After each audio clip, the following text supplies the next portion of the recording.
চলো আজ শেয়ার করে নেব কিভাবে উইকেন্ডে বানিয়ে নিয়েছিলাম ঝিঙে দিয়ে মাছের ঝোল।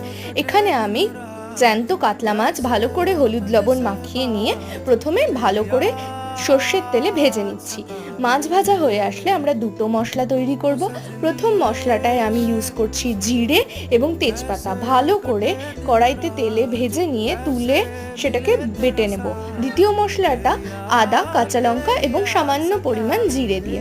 এবার প্রথমে কড়াইতে আলু দিয়ে ভালো করে হলুদ এবং লবণ দিয়ে আধ ভাজা হয়ে আসলে তাতে আমরা প্রথমে দিয়ে দেব ঝিঙে এবং তারপরে আমাদের দ্বিতীয় বেটে রাখা মশলাটা দিয়ে বেশ কিছুক্ষণ কষানোর পরে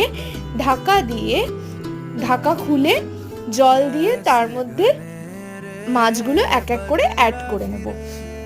মাছ অ্যাড হয়ে আসলে বেশ কিছুক্ষণ ফোটানোর পরে কাঁচা লঙ্কা ফাটিয়ে এবং তার উপর থেকে ভাজা মশলা দিলেই রেডি আমাদের মাছ।